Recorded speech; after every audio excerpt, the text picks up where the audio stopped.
अधोलोक के रहस्य। उसूर पर बोलती रही, लेकिन रुद्र प्रताप उसकी ओर ध्यान दे पाने में पूरी तरह से असमर्थ था, क्योंकि अंडरवर्ल्ड ट्री के नाम ने अन्य सभी विचारों को डुबो दिया था। आखिरकार उसने अंडरवर्ल्ड ट्री को अपनी आंखों से देखने का फैसला किया और आश्चर्यजनक रूप से उसूर पर ने उसे रोका नहीं। हालांकि उसे जल्द ही पता चलने वाला था कि क्यों। उनके अस्तित्व में एक भारी अंतर और एक ऐसा एहसास जिसे उसने उच्च स्वामी बनने के बाद से महसूस नहीं किया था, रुद्र प्रताप के पूरे शरीर पर हावी हो गया। वह अपने सामने खड़े विशाल ऐश वृक्ष के सामने सीधा खड़ा रहने में भी मुश्किल से कामयाब रहा। इसकी शाखाएं सभी दिशाओं में काफी दूर तक फैली हुई थीं, मानो ये पूरे अधोलोक को अकेले सहारा दे रहा हो। रुद्र प्रताप अपने सामने अंडरवर्ल्ड ट्री होने के बावजूद भी कुछ नहीं कर सका। वह बस बुदबुदा सका, यह अंडरवर्ल्ड ट्री है। वह अपने कांपते हुए पैरों में सारी ताकत भरने के बावजूद भी मुश्किल से खड़ा रह पाया।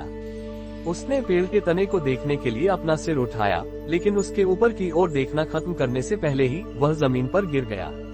इतने विशाल ऐश वृक्ष के सामने अपनी उपस्थिति दर्ज कराने की हिम्मत कौन करेगा। उसमें अंडरवर्ल्ड ट्री की सबसे पतली डाल से लटकती सबसे छोटी पत्ती को भी नीचे धकेलने का कोई विश्वास नहीं था। अधोलोक में प्रवेश करने के बाद से पहली बार उसकी आत्मा भी पूरी तरह से दब गई और उसकी चेतना विलीन होती दिख रही थी। तुमने अंडरवर्ल्ड ट्री को खोज लिया है। अगर चमकती हुई संदेश विंडो न होती तो वह अपनी चेतना की उस धाक को खो देता जिसे वह मुश्किल से पकड़े हुए था। अधोलोक में कोई नहीं जानता कि अंडरवर्ल्ड ट्री का अस्तित्व कब से है। नहीं, अधिकांश प्राणियों को तो ये भी पता नहीं कि यह मौजूद है। केवल कुछ चुनिंदा प्रभुओं को ही इस विशाल ऐश वृक्ष को देखने की अनुमति है और यह सत्य खोजने की कि अंडरवर्ल्ड ट्री वह स्तंभ है जो अधोलोक की नींव बनाता है और वह रहस्य है जो इसके सभी नियमों को नियंत्रित करता है। रुद्र प्रताप ने अंडरवर्ल्ड ट्री के बारे में सभी जानकारी को अपने दिमाग में जबरदस्ती भरे जा रहे थे, उसे समझने की नाकाम कोशिश की। एक नेत्र प्रभु वोटन और उसके वार्डन्स अंडरवर्ल्ड ट्री के संरक्षक हैं। शायद एक नेत्र प्रभु चाहता था कि तुम अंडरवर्ल्ड ट्री का सामना करो और अधोलोक के रहस्यों को स्वयं अनुभव करो। अंडरवर्ल्ड ट्री अधोलोक का स्तंभ है और अधोलोक के रहस्यों का अवतार है, और यह एक विशाल खजाने के समान है जिसने शुरुआत से ही अधोलोक के इतिहास को रिकॉर्ड किया है। सत्य के सिंहासन की विशाल शक्ति अधोलोक के जीवनकाल के केवल एक छोटे से हिस्से को झलक प्रदान कर सकती है। एक नेत्र प्रभु ने सत्य के सिंहासन का एक बार उपयोग किया था। ये प्रभुओं के बीच एक खुला राज है कि उसे ऐसा करने के लिए अपनी आंख का बलिदान करना पड़ा था। हालांकि उन्हें नहीं पता था कि उसे अपनी आंख देने के अलावा एक और कीमत चुकानी पड़ी थी। सत्य के सिंहासन के माध्यम से अधोलोक के रहस्यों में झांकने के बदले में एक नेत्र प्रभु को एक और कर्तव्य स्वीकार करना पड़ा। उसे उस एक निर्णय के कारण जीवन भर अंडरवर्ल्ड ट्री की रक्षा करने वाले वार्डन के रूप में अपने भाग्य को स्वीकार करना पड़ा। उस क्षण ये प्रकट हुआ कि एक नेत्र प्रभु वार्डन्स का नेता कैसे बना। अगर कोई अनजाना प्राणी अंडरवर्ल्ड ट्री में झांकता है तो उसके साथ भयंकर चीजें होंगी। अंडरवर्ल्ड ट्री ने युगों में जो ज्ञान एकत्र किया है वह एक साधारण व्यक्ति के लिए अवशोषित करने के लिए बहुत विशाल और घना है। अगर कोई अयोग्य प्राणी अंडरवर्ल्ड ट्री के रहस्यों का लालच करता है तो वह जानकारी की हिंसक धार में फंस जाएगा, अपनी समझ और यहाँ तक कि अपने अस्तित्व को भी खो देगा। दुर्भाग्य से तुम अभी तक अंडरवर्ल्ड ट्री से जुड़ने के लिए तैयार नहीं हो। क्या तुम फिर भी अंडरवर्ल्ड ट्री से जुड़ने की कोशिश करना चाहते हो? सबसे बुरी स्थिति में तुम्हारी आत्मा पूरी तरह से अंडरवर्ल्ड ट्री में समा सकती है और तुम खुद को खो दोगे। अगर ऐसा होता है तो गारंटी है कि तुम्हें खुद को फिर से कभी नहीं मिलेगा। क्या तुम अभी भी अंडरवर्ल्ड ट्री से जुड़ने की कोशिश करना चाहते हो? भयावह संदेश चेतावनियों के बिना भी रुद्र प्रताप का कोई इरादा नहीं था अंडरवर्ल्ड ट्री से जुड़ने का। बस इसे दूर से देखना भी उसके लिए काफी चक्कर देने वाला था और इसमें झांकने का अनुभव करने की कल्पना करना उसे डरा रहा था। पीला और थका हुआ दिखते हुए रुद्र प्रताप अंडरवर्ल्ड ट्री से काफी दूर चला गया। जैसे ही उसने पीछे हटना शुरू किया, उस पर दबाव डालने वाला दबाव ऐसे गायब हो गया मानो इसका कभी अस्तित्व ही नहीं था। ये लगभग तभी हुआ जब विशाल ऐश वृक्ष जादुई रूप से उसकी दृष्टि से ओझल हो गया। क्या मैंने नहीं कहा था तुम अभी अंडरवर्ल्ड ट्री का सामना करने के लिए तैयार नहीं हो? उसूरपर ने कहा। इस बार रुद्र प्रताप भी उसके शब्दों से इनकार नहीं कर सका। उसने जारी रखा, अगर तुम जानना चाहते हो कि एक नेत्र प्रभु ने क्या छोड़ा है तो इच्छा पत्थर लेकर वापस आओ। इसके साथ तुम अंडरवर्ल्ड ट्री की दिव्यता से सुरक्षित रहोगे। रुद्र प्रताप उसूरपर की सूक्ष्म आवाज से क्षणिक रूप से परेशान हो गया, जिसमें चिंता का संकेत दिखता था। शायद शुरू से ही कुछ अलग होना बेहतर था। क्या उसके लिए यह महत्वपूर्ण था कि वह स्वयं इच्छा पत्थर के स्वामित्व में रहे और अंडरवर्ल्ड ट्री का सामना करे? मैं समझ नहीं पा रहा। रुद्र प्रताप ने शुरुआत की। उसे पता था कि उसके संदेह उचित थे, इसलिए उसने उससे और जानकारी निकालने का फैसला किया। अगर एक नेत्र प्रभु वास्तव में अंडरवर्ल्ड ट्री का संरक्षक था, तो उसने चीजों को इतना मुश्किल क्यों बनाया? क्या उसे सच में लगता था कि अंडरवर्ल्ड ट्री मेरे लिए मददगार होगा? अनैतिक प्रभु ने जवाब दिया कि उसे नहीं पता कि एक नेत्र प्रभु क्या सोच रहा था। हालांकि रुद्र प्रताप ने उससे जवाब पाने की उम्मीद नहीं की थी। वास्तव में जो महत्वपूर्ण था वह ये था कि उसने अनैतिक प्रभु और एक नेत्र प्रभु के बीच सूक्ष्म असंगति को नोटिस किया था। अगर वह और एक नेत्र प्रभु वास्तव में सहयोग कर रहे थे, तो कोई संभावना नहीं थी कि सफेद कौवा एक नेत्र प्रभु का संदेश रुद्र प्रताप तक इतनी बेधड़क तरीके से पहुंचाता। इस प्रकार अंत में वह एकमात्र संभव निष्कर्ष जिस पर वह पहुंचा वह ये था कि एक नेत्र प्रभु ने सत्य के सिंहासन के माध्यम से कुछ देखा था। हालांकि ये जानना असंभव था कि एक नेत्र प्रभु ने वास्तव में क्या देखा था। इस प्रकार रुद्र प्रताप उसूर से मिलने को छोड़कर महान भूल भुलैया लौट आया। उसने उसे महान भूल भुलैया लौटने से नहीं रोका, लेकिन उसे विश्वास था कि वह अंडरवर्ल्ड ट्री के पास वापस आएगा। उसके भी उसके साथ बहुत सारे अनसुलझे मसले थे और उसने निकट भविष्य में लौटने का वादा किया। मालिक, हमेशा की तरह डोमिनिक ने अपने सामान्य मित्रवत तरीके से रुद्र प्रताप का स्वागत किया। हालांकि रुद्र प्रताप के चेहरे पर चिंता के भाव थे, क्योंकि वह अपने नवीनतम अभियान से काफी परेशान था। वह बुदबुदाया, ऐसा लग रहा है कि चीजें उम्मीद से कहीं ज्यादा तेजी से आगे बढ़ रही हैं। रुद्र प्रताप को पहले से ही पता था कि डोमिनिक ने नागारानी की अनूठी क्षमता के माध्यम से उसके विचारों की झलक देख लिया था, लेकिन उसने अपने विचारों को व्यवस्थित करने के लिए घटनाओं का क्रम से वर्णन किया। उसने भी उसके इरादों को जानते हुए चुपचाप सुना। अंत में भटकता हुआ प्रभु नाइट द्वारा निकल गया और नाइट नाम के इस कमीने ने भटकते हुए प्रभु की यादों के माध्यम से मुझे धोखा देने की कोशिश की। इसका मतलब है कि जो हलिदिस जाल्फ ने दिखाया था वह सच था, लेकिन मुझे जो दिखाया गया वह पूरा सच नहीं था और बहुत टूटा फूटा था। रुद्र प्रताप ने निष्कर्ष निकाला। जैसा हमें शक था, वही नाइट की उम्मीद थी कि मालिक सभी उच्च स्वामियों की शक्तियों को निगल ले। डोमिनिक ने टिप्पणी की। बिल्कुल सही। कम से कम यह आदमी काफी सीधा और समझने में आसान है, लेकिन समस्या अनैतिक प्रभु और अन्य उच्च स्वामियों के साथ है। शायद एक नेत्र प्रभु एक नए संरक्षक की तलाश में था। ये काफी अच्छा अनुमान था। अगर डोमिनिक का अनुमान सच था, तो एक नेत्र प्रभु सफेद कौवे के माध्यम से उसे फंसाने की कोशिश कर रहा था। सबको अपने अपने कारणों और योजनाओं को पूरा करने के लिए मेरा उपयोग करने की कोशिश करते देखकर घृणा होती है, रुद्र प्रताप ने थूका। अब तक उसने जो भी समझा था वह ये था कि उसूर पर अधोलोक और सतह को एक करना चाहती थी और इसकी कुंजी इच्छा पत्थर था। वह बुदबुदाया, और कुंजी का उपयोग करने की जगह वही होगी जहां अंडरवर्ल्ड ट्री है। बहुत कुछ प्रकट हुआ था, लेकिन भविष्य अभी भी अराजक था। सौभाग्य से रुद्र प्रताप जानता था कि इस पूरे गड़बड़ को कैसे सरल बनाया जाए। उसने कहा, वे कुछ भी चाहते हैं, अंत में केवल एक ही चीज मायने रखती है, कुंजी को हासिल करना है ना। डोमिनिक ने उसका वाक्य पूरा किया। मुझे उन्हें ये समझने के लिए पछताना होगा कि उन्होंने कुंजी मेरे कब्जे में देने की हिम्मत की, रुद्र प्रताप ने दृढ़ता से कहा। इस बीच एंजेला लंबे समय तक वापस नहीं आई। ये देखते हुए कि रुद्र प्रताप को महान भूल भुलैया छोड़कर डीप फ्लो से लौटने में काफी समय लगा था, एंजेला की वापसी बहुत देर से हो रही थी। ये किसी भी मामले में सामान्य नहीं था कि एंजेला को इतना समय लगा, खासकर जब बैकफ्लो के शासक के रूप में वह पल भर में कहीं भी जा सकती थी। हालांकि रुद्र प्रताप को एंजेला पर भरोसा था। वह निश्चित था कि परिस्थितियां कुछ भी हो, एंजेला इससे निपटने में सक्षम होगी। जैसा कि उम्मीद थी, एंजेला आखिरकार सुरक्षित रूप से लौटी, चिल्लाते हुए, स्वामी। रुद्र प्रताप की उम्मीदों से एकमात्र अंतर ये था कि वह अकेली लौटी थी। वह कहाँ है? रुद्र प्रताप ने एंजेला को देखते ही जब उसने देखा कि वह ठीक है, तो इच्छा पत्थर के ठिकाने के बारे में पूछा। पता है मुझे कितना तंग किया गया? एंजेला ने विरोध किया। उसने समझाया कि ब्राइंटेस बेहद सावधान थी, जिसके कारण उसे ढूंढने में बहुत लंबा समय लगा। और जाहिर है, एंजेला होने के नाते उसने अपनी तारीफ करना नहीं भूला। लेकिन दूसरी ओर उसके पास कुछ भी नहीं था, जिससे रुद्र प्रताप और भी ज्यादा परेशान हो गया। मेरे पास कोई चारा नहीं था। वह इच्छा पत्थर मेरे सोचने से कहीं ज्यादा मुश्किल साबित हुआ, एंजेला ने जारी रखा। उसने घटी स्थिति का वर्णन किया। मुझे नहीं पता क्यों, लेकिन इच्छा पत्थर को बैकफ्लो के माध्यम से नहीं ले जाया जा सका। एंजेला के विवरण के अनुसार वह ब्राइंटेस के माध्यम से इच्छा पत्थर ढूंढने में कामयाब रही थी, लेकिन उसे इसे ले जाने में विफल रही। उसने जारी रखा, इसलिए मुझे ब्राइंटेस को भागने से रोकने के लिए उचित उपाय करने पड़े, लेकिन अब मुझे मालिक को उसके पास वापस ले जाना होगा। एंजेला की बात सुनने के बाद रुद्र प्रताप तुरंत खड़ा हो गया और कहा, इसका मतलब है कि मेरे पास खुद वहां जाने के सिवा कोई चारा नहीं है। अगर ट्रू ब्लड लॉर्ड की शक्ति काम नहीं करती थी तो उसे वस्तु को स्वयं प्राप्त करना पड़ता।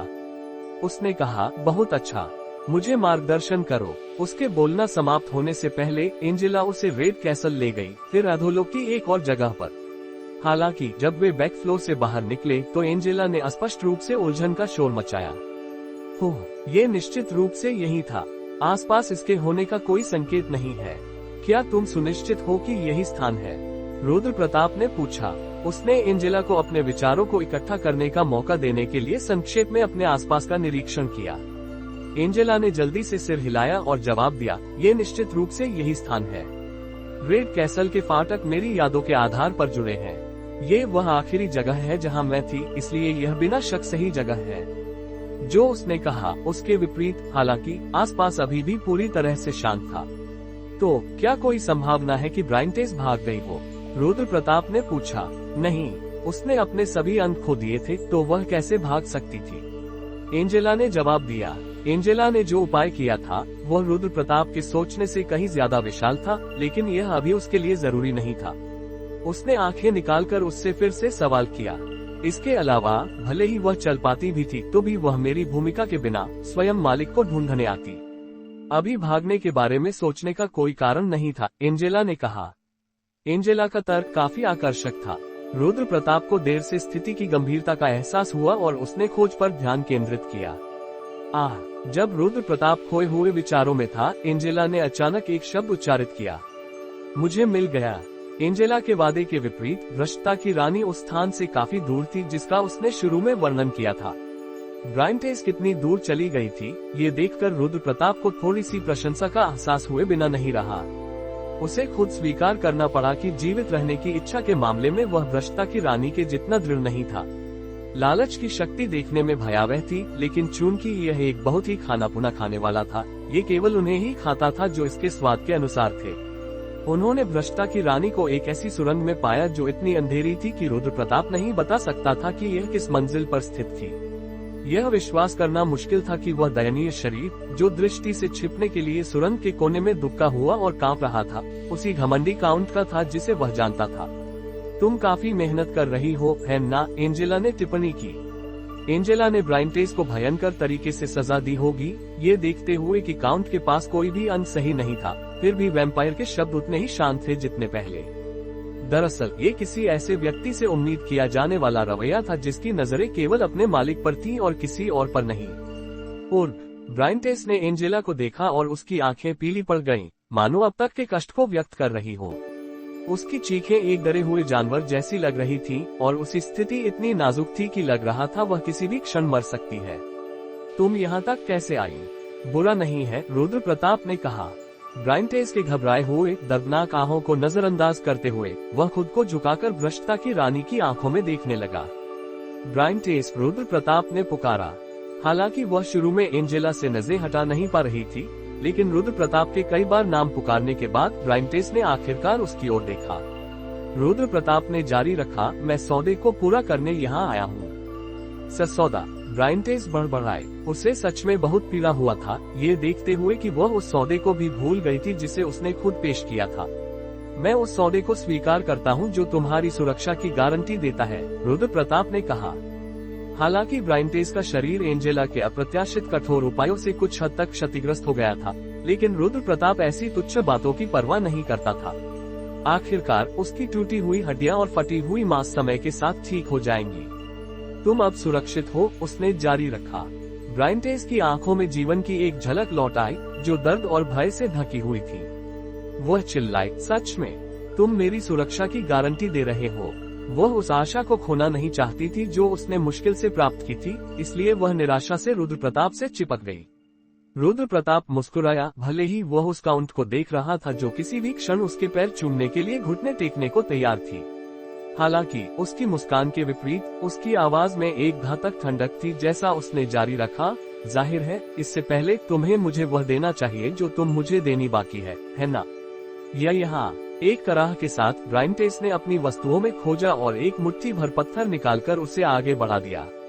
पहली नजर में यह एक उच्च श्रेणी के डाउन जेम से बहुत अलग नहीं लगता, लेकिन ये छोटा सा पत्थर इतना मूल्यवान है कि इसकी तुलना एक साधारण डाउन जेम से नहीं की जा सकती।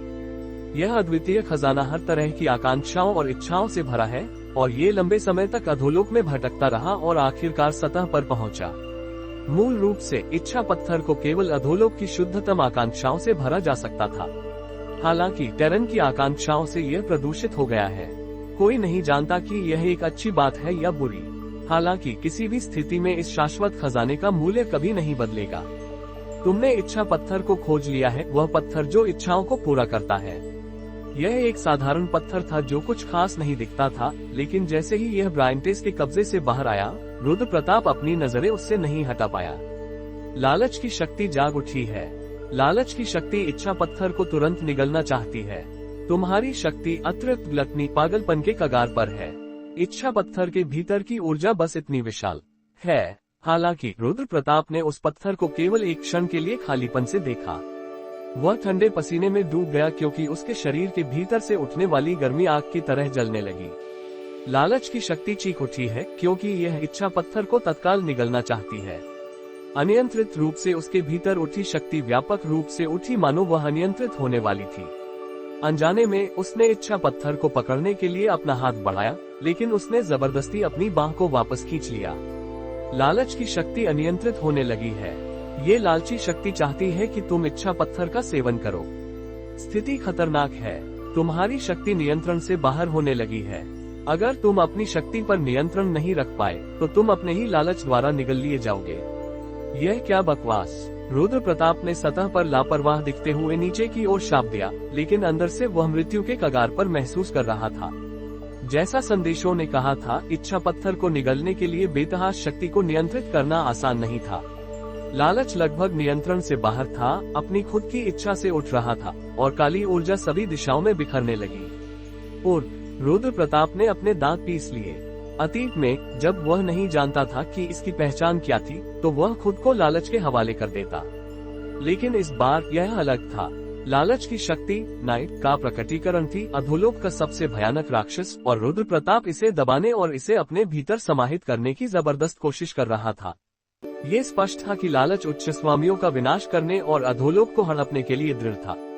हालांकि उसे अतीत में इसे एक बार खदेड़ने की एक धुंधली याद थी, जो शायद इसीलिए लालच ने अपना असली स्वरूप पूरी तरह से प्रकट नहीं किया था। रुद्र प्रताप को अपनी सतर्कता बनाए रखना था, लेकिन यह कोई आसान काम नहीं था। लालच की शक्ति पहले ही उसके स्वभाव में समा चुकी थी, और जब भी यह उग्र होती थी, रुद्र प्रताप को ऐसा महसूस होता था मानो वह खुद ही अनियंत्रित हो रहा था। उस क्षण उसे असहनीय पीड़ा हो रही थी जो उसके पूरे शरीर को जला रही थी। यह एक असहनीय अतृप्त प्यास थी, जैसे कोई व्यक्ति रेगिस्तान में दिनों तक खो जाने के बाद एक मृद्यान की खोज करता है। उसने सूखे गले से निगला, बस अपनी आंखें बंद करो और खुद को लालच के हवाले कर दो और सब खत्म हो जाएगा। ये निश्चित था कि इच्छा पत्थर उसे पहले कभी न मिले ऐसी तृप्ति की भावना देगा। यह अनैतिक प्रभु और दूसरों के खिलाफ उसके बदले की नींव होगा जिन्होंने उसे धोखा दिया था। नहीं, खुद को खो मत दो। रुद्र प्रताप का हाथ आधा बिना सोचे समझे बढ़ गया था, लेकिन उसने खुद को तुरंत रोका। उसके लालच का स्रोत खुद वह था, और फिर भी वह खुद नहीं था। ये नाइट की शक्ति और प्रकृति थी, और वह भयानक राक्षस अपने छोटे तुच्छ बर्तन के भरने का इंतजार कर रहा था। एक दिन जब बर्तन आखिरकार भर जाएगा, तो नाइट अपना असली स्वरूप प्रकट करेगा। रुद्र प्रताप जानता था कि उसके भीतर का राक्षस एक बार फिर जागने का इंतजार कर रहा था।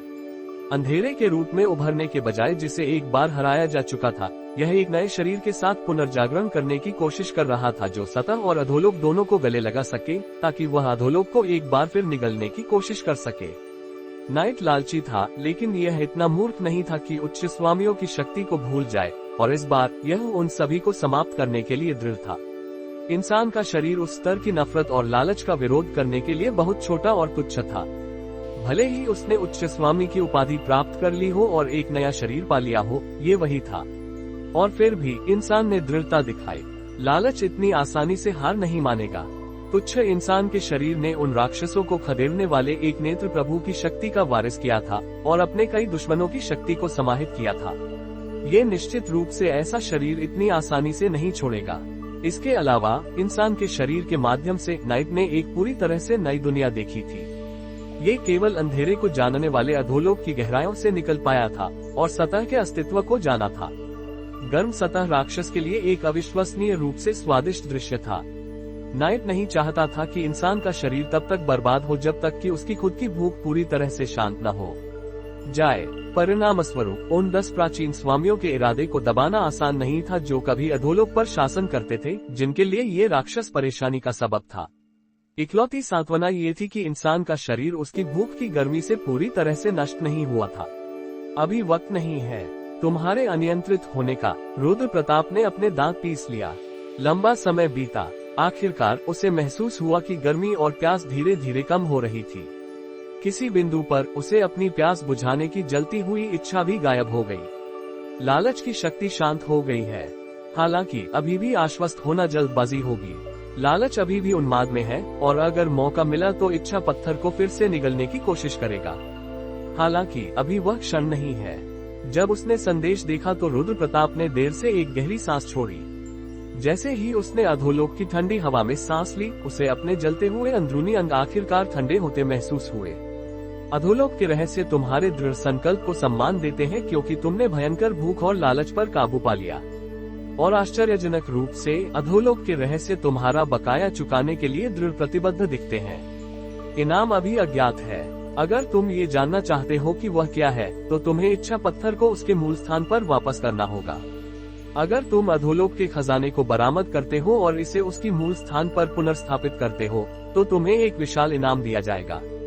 हालांकि उसके भीतर आतंक दौड़ रहा था। रुद्र प्रताप ने एक छोटी मुस्कान दी और कहा, खैर, ये तो बहुत बढ़िया है। हालांकि जब तक उसने खुद को संभाला, तब तक ब्राइंटेस कहीं की नहीं रही थी। मालिक के शरीर से निकलने वाली काली ऊर्जा ने उसे निगल गई, एंजेला ने समझाया। तभी रुद्र प्रताप को आखिरकार समझ में आया कि क्या हुआ था, और वह गहराई से त्योरिया चढ़ा गया।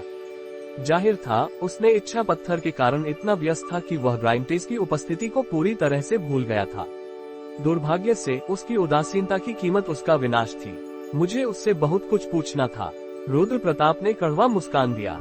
उसने ब्राइंटेस की दुर्भाग्यपूर्ण मौत पर अफसोस महसूस किया, भले ही उसने उसकी सुरक्षा की गारंटी दी थी। उसने आखिरकार कहा, चलो वापस चलते हैं। इसका क्या? एंजेला ने पूछा, उस स्थान की ओर इशारा करते हुए जहां ब्राइंटेस बिना कोई निशान छोड़े गायब हो गई थी और केवल इच्छा पत्थर बचा था। रुद्र प्रताप ने सिर हिलाया और जवाब दिया, ये बेहतर होगा कि तुम इसे अभी पकड़े रहो। उसने मुश्किल से एक बाधा पार की थी और नाइट ने अभी हार नहीं मानी थी। इसलिए उसने इस समय इच्छा पत्थर के संपर्क में न आने का फैसला किया। हालांकि उसने स्वयं या स्थिति को स्पष्ट नहीं किया। एंजेला भी एक ऐसी प्राणी थी जो दूसरों की ऊर्जा चूसकर जीवित रहती थी। दूसरों के जीवन शक्ति के प्रति आसक्ति कुछ ऐसा था जिससे वह बहुत अच्छी तरह से परिचित थी, और उसने तुरंत स्थिति को समझ लिया। असल में वापस चलते हैं, रुद्र प्रताप ने कहा, और एंजेला ने इच्छा पत्थर उठा लिया। महान भूल भुलैया लौटना उनके लिए मुश्किल नहीं था। हालांकि अधोलोक का इलाका काफी बदल गया था और उनका स्थान निर्धारित करना मुश्किल था। रुद्र प्रताप आसानी से वापस का रास्ता खोजने में सक्षम था। इसके अलावा उनके रास्ते को रोकने के लिए कोई कुलीन या भूल भुलैया मौजूद नहीं थे। इस प्रकार किसी भी प्रकार के लंबे चक्कर की जरूरत नहीं थी। स्वाभाविक रूप से उनकी वापसी में ज्यादा समय नहीं लगा। घटनाओं के बारे में सुनने के बाद डोमिनिक ने निराश भाव से टिप्पणी की, लगता है हम कभी नहीं जान पाएंगे कि ब्राइंटेस ने अपने उस शरीर के साथ भी इतने जिद से भागने की कोशिश क्यों की। मुझे एक अनुमान है क्यों, रुद्र प्रताप ने कहा। मुझे भी, डोमिनिक ने जवाब दिया। उसकी नजर इच्छा पत्थर की ओर मुड़ी और उसने जारी रखा, शायद कोई इच्छा पत्थर की तलाश में था। अन्यथा ब्राइंटेस, जिसने पहले ही खुद को रुद्र प्रताप के लिए समर्पित कर दिया था, वह उसका इंतजार किए बिना भाग नहीं जाती। अगर ऐसा है तो, रुद्र प्रताप ने शुरू किया। संदिग्ध लोगों की सूची सीमित थी। उसने जारी रखा, संदेह अन्य प्रभुओं पर जाता है। उसे कोई तरीका नहीं था जानने का कि ब्राइंटेस ने खुद को अंत तक कैसे छिपाए रखा, लेकिन वह अब महत्वपूर्ण नहीं था। उस क्षण जो मायने रखता था, वह उस व्यक्ति की पहचान थी जो उसी और इच्छा पत्थर को निशाना बना रहा था। जल्द ही उन्हें पता चल जाएगा कि वे कौन थे। मेरे राजा, दुश्मन इधर आ रहे हैं। रिक्शाशा अंधेरे से प्रकट हुई और रिपोर्ट किया। रुद्र प्रताप अपनी सीट से खड़ा हो गया। एंजेला के वादे के विपरीत भ्रष्टा की रानी उस स्थान से काफी दूर थी जिसका उसने शुरू में वर्णन किया था। ब्राइंटेस कितनी दूर चली गई थी, ये देखकर रुद्र प्रताप को थोड़ी सी प्रशंसा का एहसास हुए बिना नहीं रहा। उसे खुद स्वीकार करना पड़ा कि जीवित रहने की इच्छा के मामले में वह भ्रष्टा की रानी के जितना दृढ़ नहीं था। लालच की शक्ति देखने में भयावह थी, लेकिन चूंकि यह एक बहुत ही खाना पुना खाने वाला था, ये केवल उन्हें ही खाता था जो इसके स्वाद के अनुसार थे। उन्होंने भ्रष्टा की रानी को एक ऐसी सुरंग में पाया जो इतनी अंधेरी थी कि रुद्र प्रताप नहीं बता सकता था कि यह किस मंजिल पर स्थित थी। यह विश्वास करना मुश्किल था कि वह दयनीय शरीर जो दृष्टि से छिपने के लिए सुरंग के कोने में दुबका हुआ और कांप रहा था, उसी घमंडी काउंट का था जिसे वह जानता था। तुम काफी मेहनत कर रही हो, है ना? एंजेला ने टिप्पणी की। एंजेला ने ब्राइंटेस को भयंकर तरीके से सजा दी होगी, ये देखते हुए कि काउंट के पास कोई भी अंग सही नहीं था। फिर भी वैम्पायर के शब्द उतने ही शांत थे जितने पहले।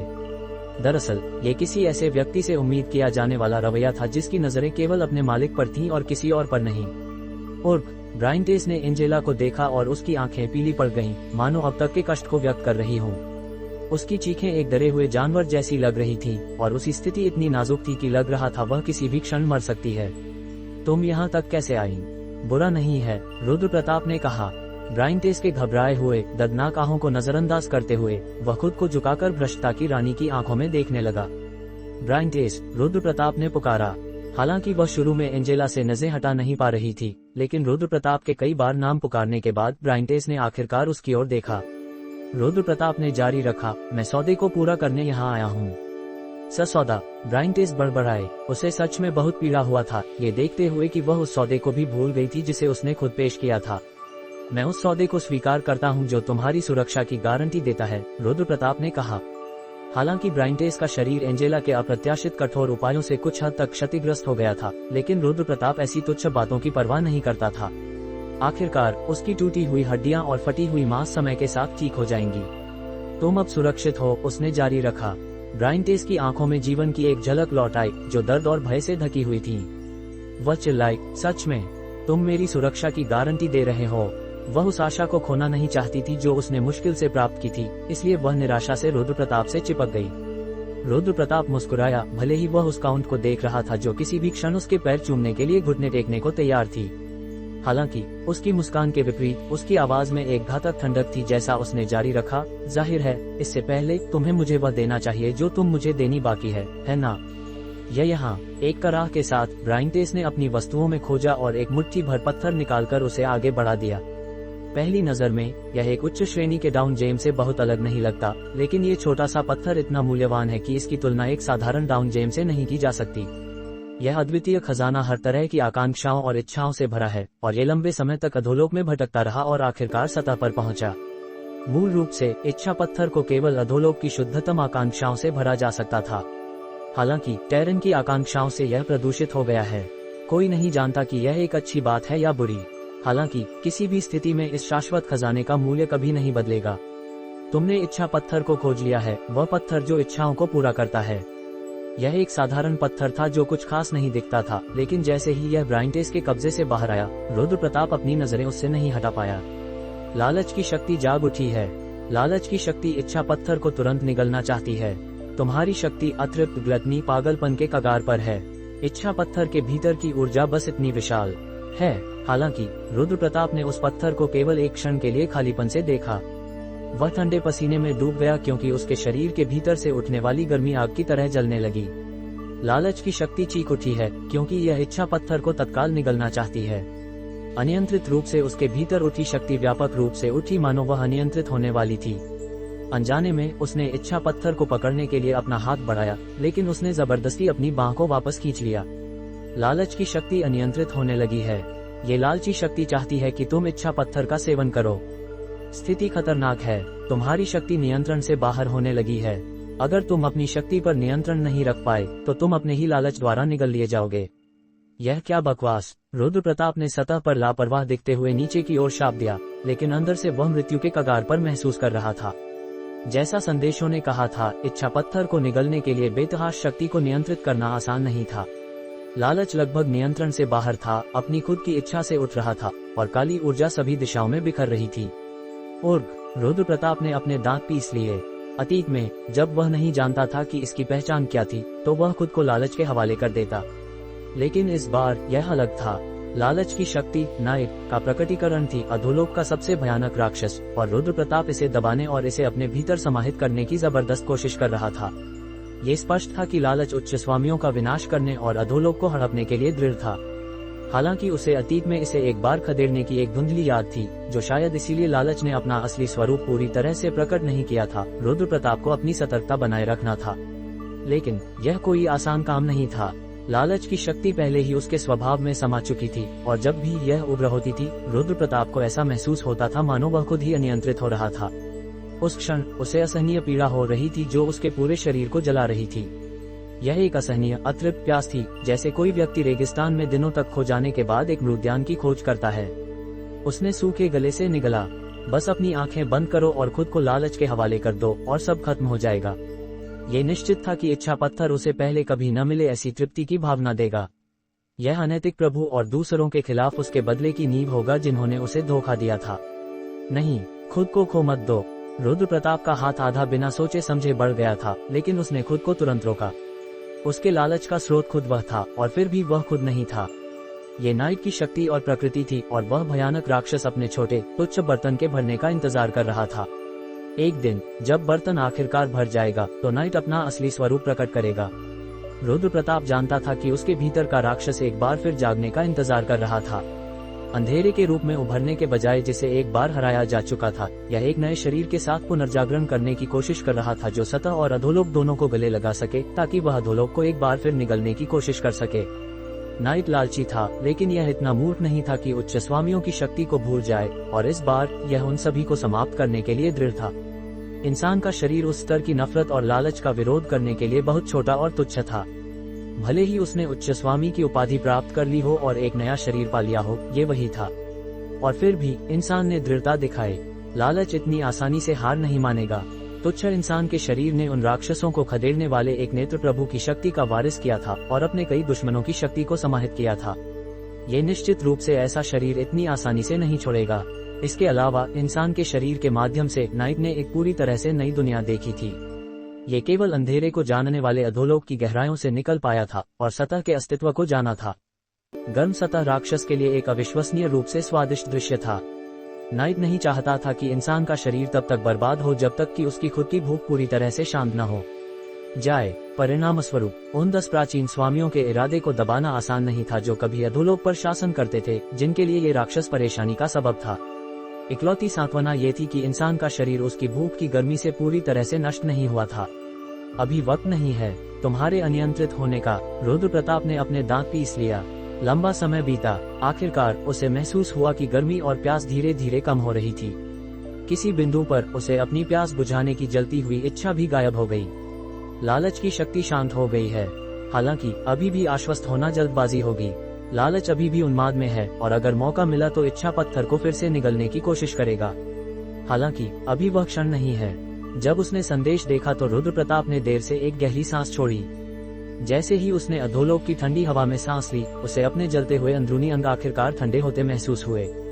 अधोलोक के रहस्य तुम्हारे दृढ़ संकल्प को सम्मान देते हैं, क्योंकि तुमने भयंकर भूख और लालच पर काबू पा लिया। और आश्चर्यजनक रूप से अधोलोक के रहस्य तुम्हारा बकाया चुकाने के लिए दृढ़ प्रतिबद्ध दिखते हैं। इनाम अभी अज्ञात है। अगर तुम ये जानना चाहते हो कि वह क्या है, तो तुम्हें इच्छा पत्थर को उसके मूल स्थान पर वापस करना होगा। अगर तुम अधोलोक के खजाने को बरामद करते हो और इसे उसकी मूल स्थान पर पुनर्स्थापित करते हो, तो तुम्हें एक विशाल इनाम दिया जाएगा। हालांकि उसके भीतर आतंक दौड़ रहा था, रुद्र प्रताप ने एक छोटी मुस्कान दी और कहा, खैर ये तो बहुत बढ़िया है। हालांकि जब तक उसने खुद को संभाला, तब तक ब्राइंटेस कहीं की नहीं रही थी। मालिक के शरीर से निकलने वाली काली ऊर्जा ने उसे निगल गई, एंजेला ने समझाया। तभी रुद्र प्रताप को आखिरकार समझ में आया कि क्या हुआ था, और वह गहराई से त्योरियां चढ़ा गया। जाहिर था उसने इच्छा पत्थर के कारण इतना व्यस्त था कि वह ब्राइंटेस की उपस्थिति को पूरी तरह से भूल गया था। दुर्भाग्य से उसकी उदासीनता की कीमत उसका विनाश था। मुझे उससे बहुत कुछ पूछना था।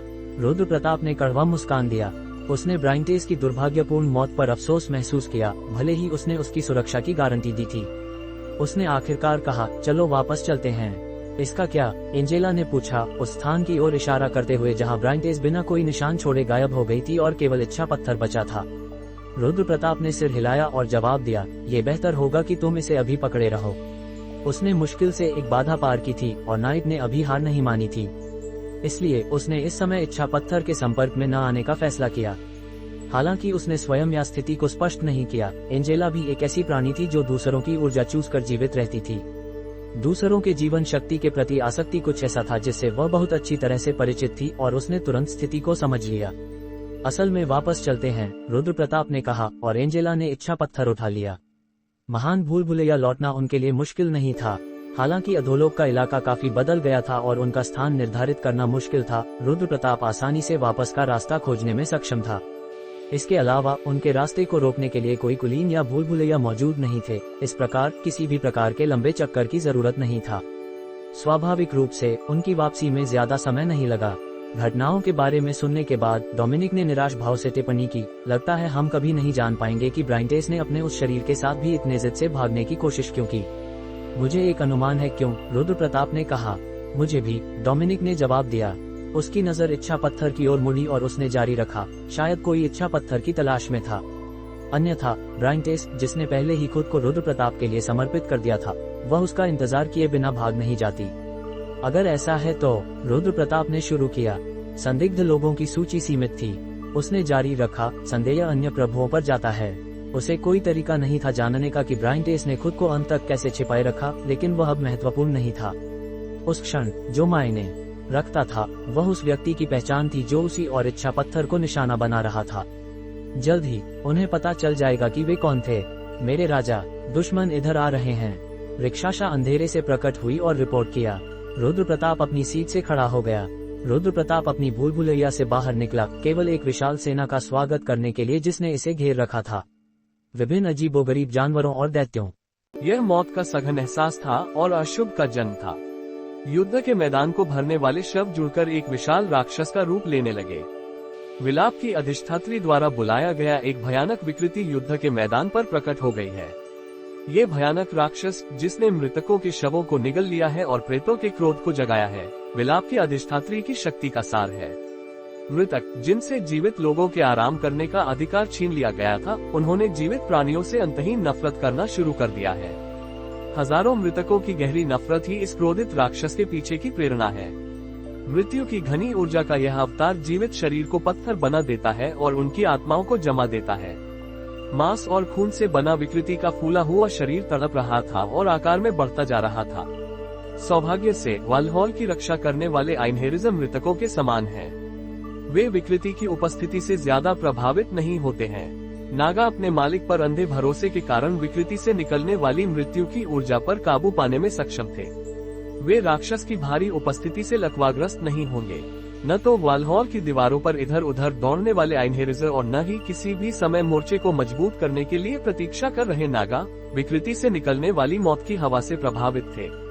लेकिन इसका मतलब यह नहीं था कि वे आराम महसूस कर सकते थे। विलाप की अधिष्ठात्री द्वारा बुलाया गया राक्षस प्रबल था, जैसा कि उसकी शक्ति के सार के रूप में उम्मीद की जा सकती थी। तारांकन गावत तारांकन, विकृति के शरीर से हजारों जोड़ी दांत उगाए और उन्होंने डरावने स्वर में एक साथ चीख मारी। इसका सिर वालहॉल की दीवारों जितना ऊंचा था, मानो किसी भी क्षण दीवारों से टकराने के लिए तैयार था, और इसके लटकते हाथ दीवारों से बाहर निकल रहे आइनहेरिजर को बहा देने की धमकी दे रहे थे।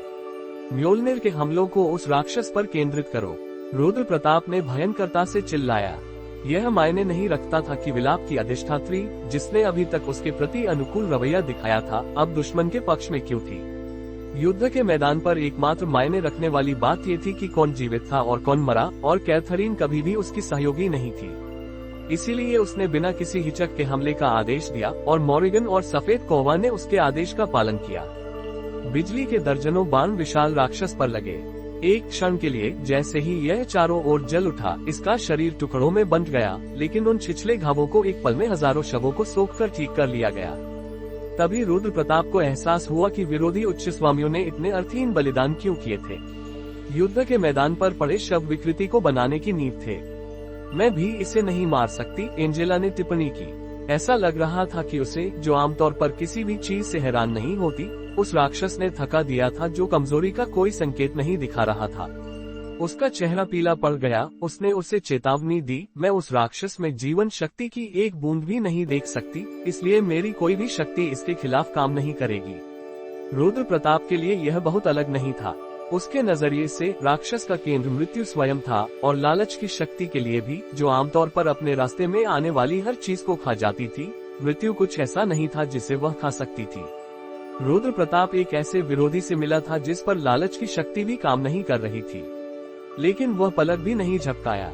उसने पाया था कि उसके दुश्मनों ने उसका मुकाबला करने के लिए बहुत मेहनत की थी, लेकिन बस इतना ही।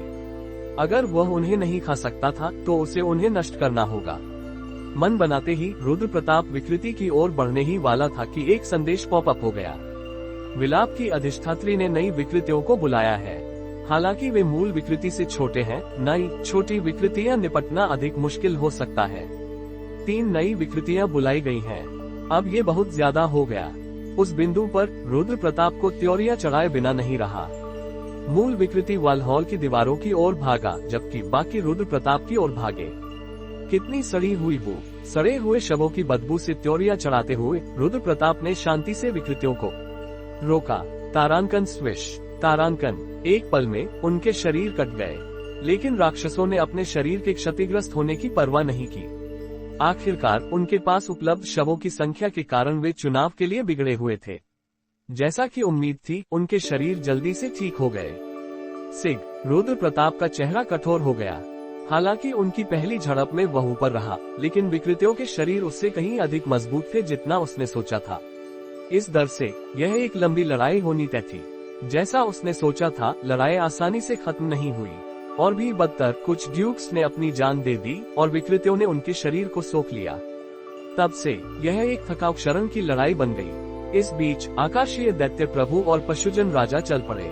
आकाशीय दैत्य प्रभु उस पर एक तीव्रता के साथ भागा जो उनकी पिछली मुलाकात से तुलना नहीं की जा सकती थी, मानो ये साबित करने के लिए कि वह केवल इसलिए हारा था क्योंकि उसने जानबूझकर अपनी शक्ति छिपाई थी।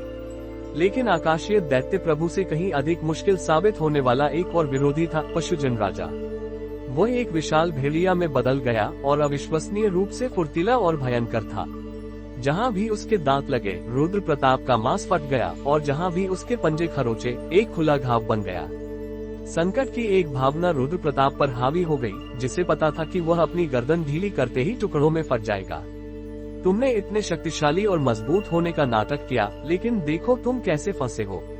आकाशीय दैत्य प्रभु ने एक विकृति को अपनी ढाल के रूप में उपयोग करके रुद्र प्रताप के एक झटके को रोका और हंसते हुए गरजा, बकवास जारी रखो, मैं सोच रहा हूँ कि मुझे तुम्हें जिंदा खा जाना चाहिए या नहीं।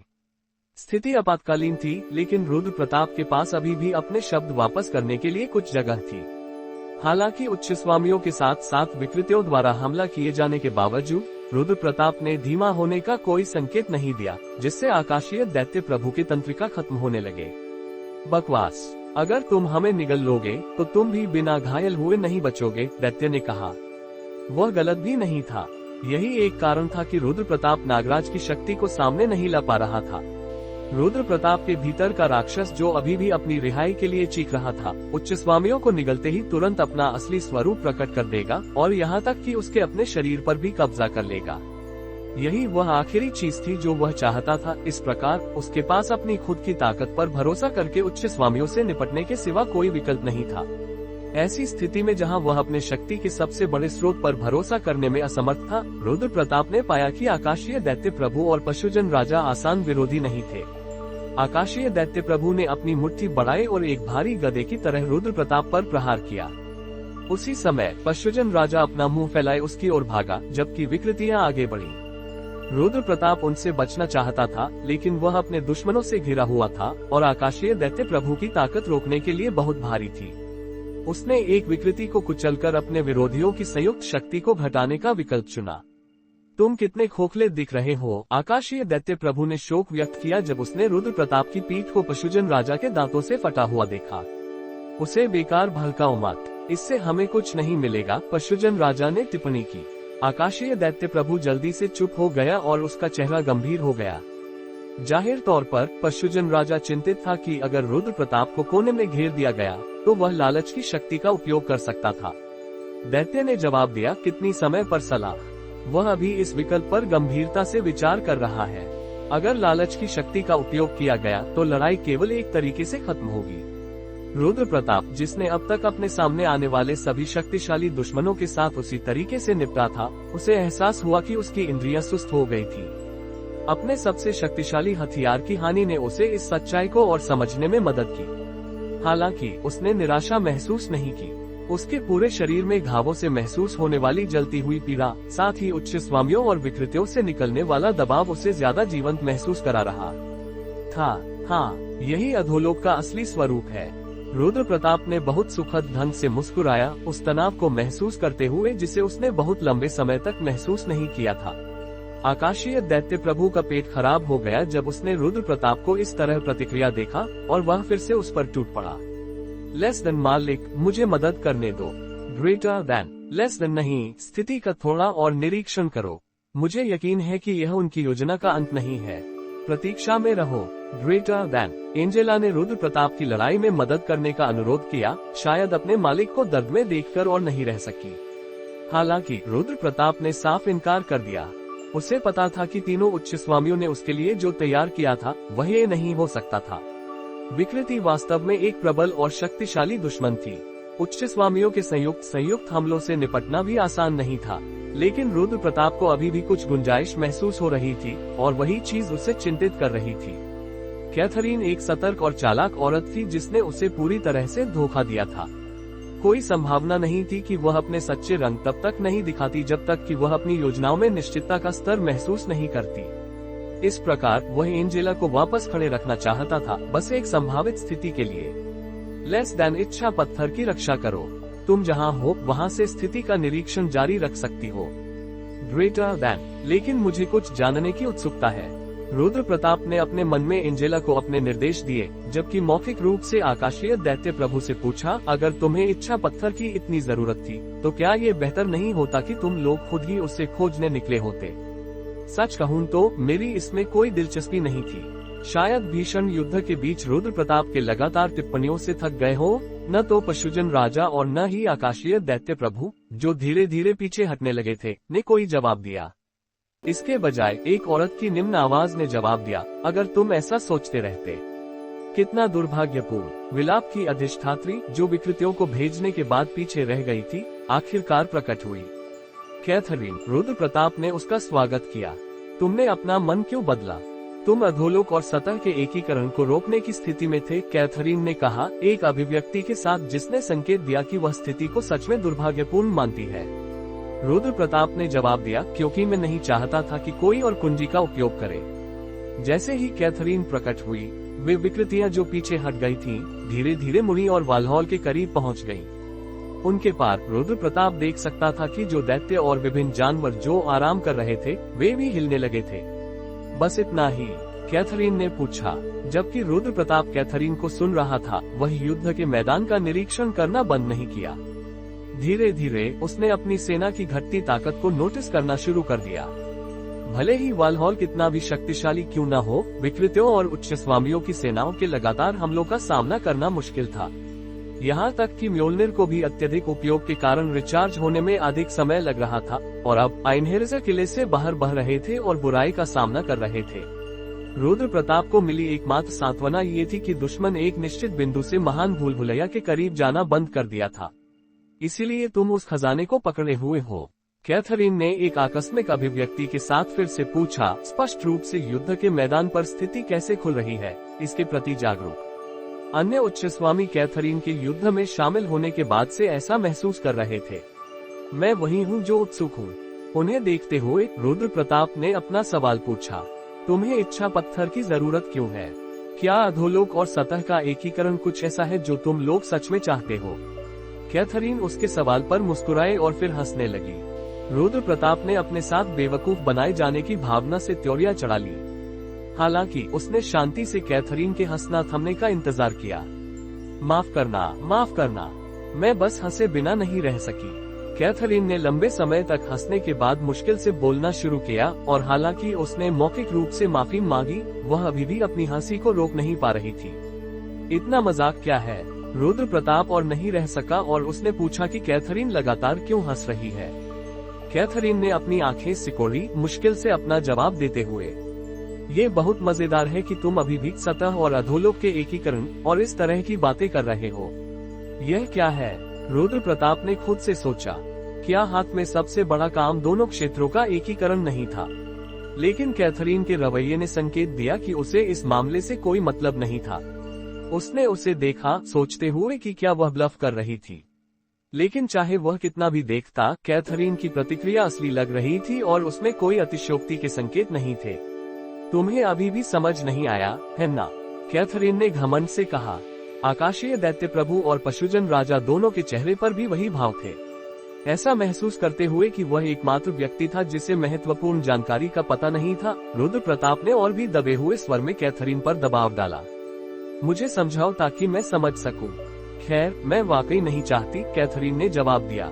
विलाप की अधिष्ठात्री, जिसने एक समय सब कुछ विस्तार से समझाया था, अब वह नहीं थी।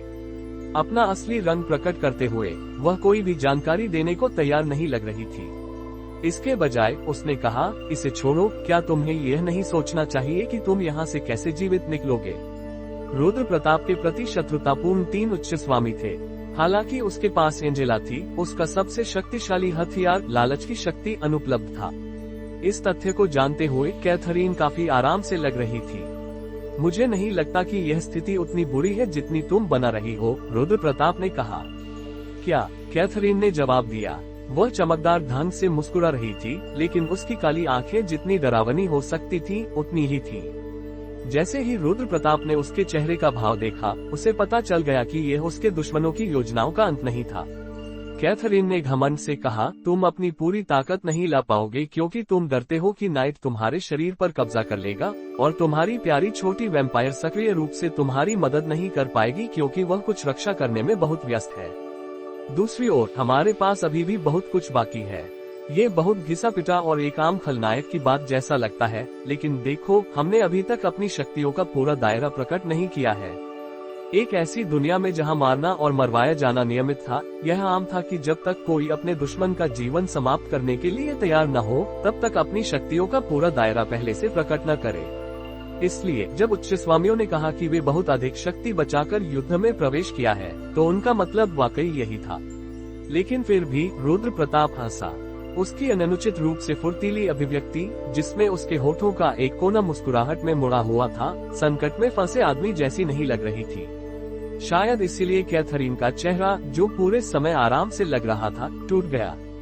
सारी हल्की फुल्की भावना खो देने के बाद कैथरीन ने उससे व्यंग्यात्मक ढंग से घूरा और पूछा, तुम हंस रहे हो?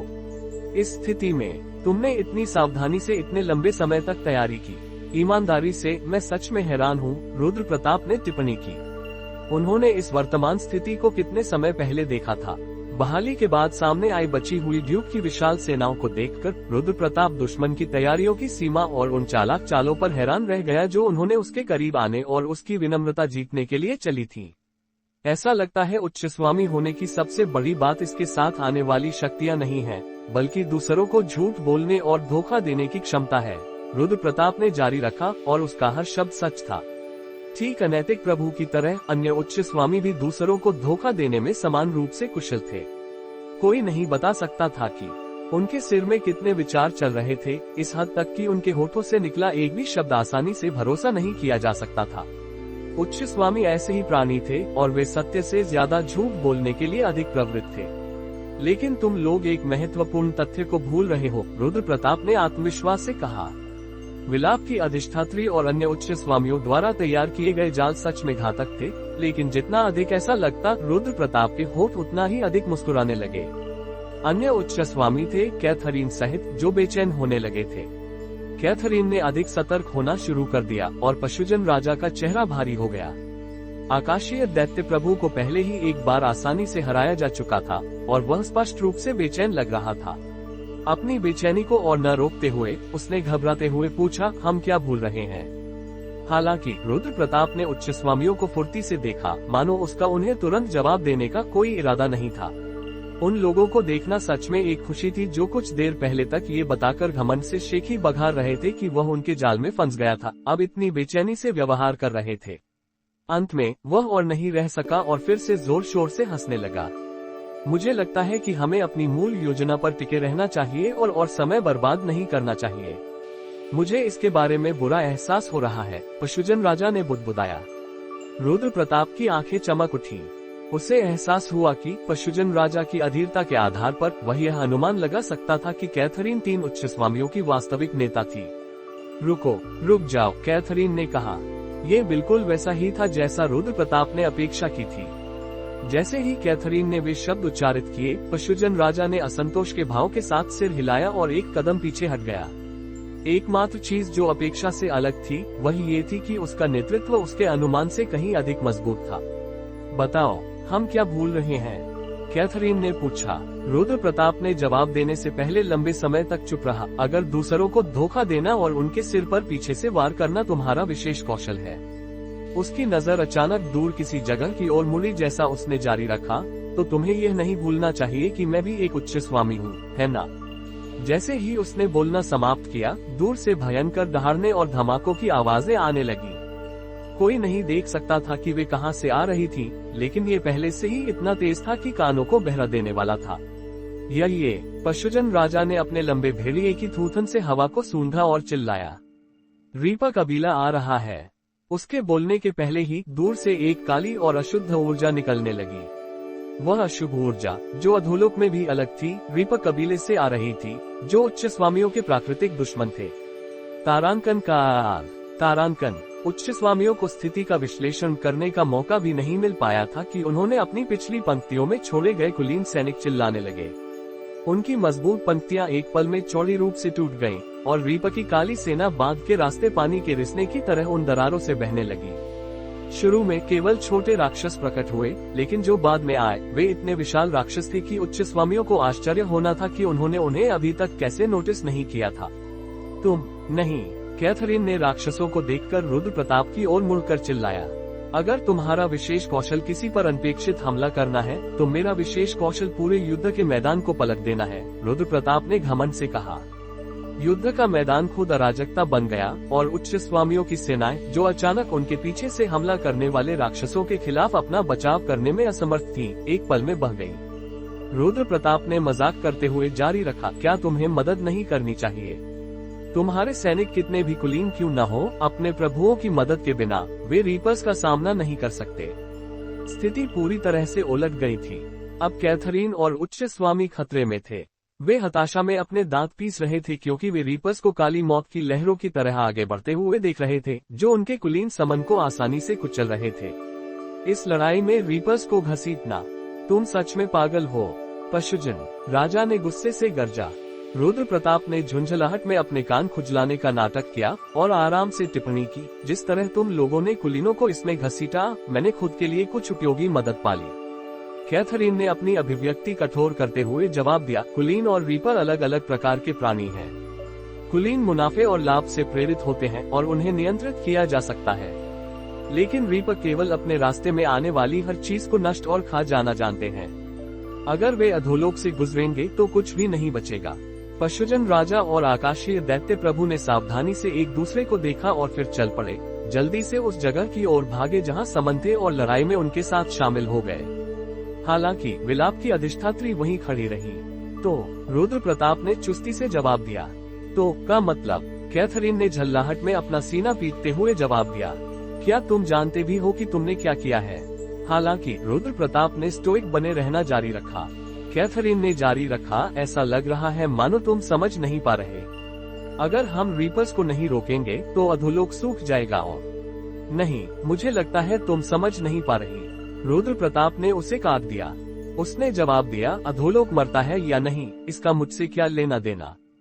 क्या तुम ये कहने की कोशिश कर रहे हो कि नागांव या उस महान भूल भुलैया के साथ क्या होता है, इससे कोई फर्क नहीं पड़ता जिसकी तुम इतनी चाहत करते थे? कैथरीन ने जवाब दिया। रुद्र प्रताप ने ताली बजाना शुरू कर दिया, मानो कैथरीन की एक अद्भुत तथ्य को समझने के लिए तारीफ कर रहा हो। हालांकि उसकी प्रतिक्रिया उसके कार्यों के विपरीत थी जो उसके कार्यों ने संकेत दिया था। अब मुझे पता चला कि तुमने क्या गलत समझा, उसने कहा। क्या? कैथरीन चिल्लाए। ऐसा लग रहा था कि उसने सोचा था कि रुद्र प्रताप ने इस तत्काल संकट से बाहर निकलने के लिए रीपर्स को लुभाया था। मैंने रीपर्स को सिर्फ अराजकता पैदा करने के लिए यहाँ नहीं लाया, रुद्र प्रताप ने समझाया। वे अनामंत्रित मेहमान नहीं हैं जो अपने आप यहाँ आए थे। रीपर्स के द्वारा बनाई गई अराजकता जो झुंड की तरह भाग कर आए थे, में किसी भी समय शांत होने के कोई संकेत नहीं था, और जैसे जैसे समय बीतता गया, उच्च स्वामियों की ओर से हताहताओं का ढेर बढ़ता गया। पशुजन राजा और आकाशीय दैत्य प्रभु ने बेतहाशा उन्हें रोकने की कोशिश की, लेकिन रीपर्स की विशाल संख्या के कारण ये बांध को केवल अपने हाथों से रोकने की कोशिश करने जैसा था। रुद्र प्रताप ने निष्कर्ष निकाला, वे मेहमान हैं जिन्हें मेरे द्वारा आमंत्रित किया गया है। कैथरीन ने भयावह स्थिति को देखते हुए पूरी तरह से अपनी संयम खो दिया था। उसने अपने दांत पीसे और बुदबुदाया, इसका कोई मतलब नहीं बनता। क्या मतलब नहीं बनता? उन्होंने मेरे साथ एक सौदा किया और वे वादे के अनुसार मुझे ढूंढते हुए आए हैं, रुद्र प्रताप ने जवाब दिया। विकृतियां वाकई कठिन विरोधी थे, लेकिन रीपर्स उनसे कई गुना अधिक जिद्दी थे। जब भी विशाल विकृतियों ने अपने शरीर का पुनर्निर्माण किया, रीपर्स ने उन्हें फिर से चीर दिया और उनका मांस कतर दिया। वास्तव में रीपर्स समय के साथ और भी उत्साहित लग रहे थे, क्योंकि वे भूखे भेड़ियों की तरह भाग रहे थे जिन्हें मांस के टुकड़े मिले थे जो कम नहीं हो रहे थे, चाहे वे कितना भी तोड़फोड़ करते। वे ऐसे प्राणी नहीं हैं जिनके साथ बातचीत की जा सकती है। वे केवल पूर्ण विनाश चाहते हैं। अभी भी देर नहीं हुई, चलो उन्हें साथ मिलकर रोकें। उसके बाद हमारे मतभेदों को फिर से सुलझाने में देर नहीं लगेगी। कैथरीन ने भीख मांगा। उसे इतनी बड़ी मात्रा में एक प्रस्ताव रखने के लिए अविश्वसनीय रूप से मजबूर होना पड़ा होगा। मुझे क्यों करना चाहिए? उन्होंने मेरी पुकार का जवाब दिया जैसा वादा किया गया था। अब मेरी बारी है उन्हें अपना वादा पूरा करने की, रुद्र प्रताप ने कहा जैसा उसने अपना हाथ ऊपर उठाया। उसकी उंगलियां आकाशीय दैत्य प्रभु के ऊपर से गुजरी, जो रीपर्स के हमलों से अपना बचाव कर रहा था। न नहीं, कैथरीन ने अपने फेफड़ों की पूरी ताकत से चिल्लाया, लेकिन रुद्र प्रताप ने बस मुस्कुराते हुए अपना हाथ लहराया। उसी क्षण वालहॉल की चोटियां एक साथ चमकने लगी। क्रैक, एक दहाड़ आए और म्योल्निर, जो चुप था, एक बार फिर से चीखा। कार, आकाशीय दैत्य प्रभु अचानक बिजली के दर्जनों बाणों से लगा और दर्द से जोर से चीखा। हालांकि दैत्य राजा का मजबूत शरीर बिजली के बाणों का सामना करने में सक्षम था, जैसा पहले था, उसका शरीर एक क्षण के लिए लकवाग्रस्त होने से नहीं बच सका। रीपर्स ने उस छोटे से मौके को नहीं गंवाया जो उन्हें मिला था। इसे खा जाओ तुम कमीनो, रुद्र प्रताप ने कहा। जैसे ही उसने बोलना समाप्त किया, कहीं से एक लाल दैत्य प्रकट हुआ और उसने आकाशीय दैत्य प्रभु को नीचे दबा दिया, जबकि दर्जनों हाइड्रा भागकर आए, उसके अंगों पर काटते हुए और खाते हुए। वो पहला बलिदान है जो मैंने तुम्हें वादा किया।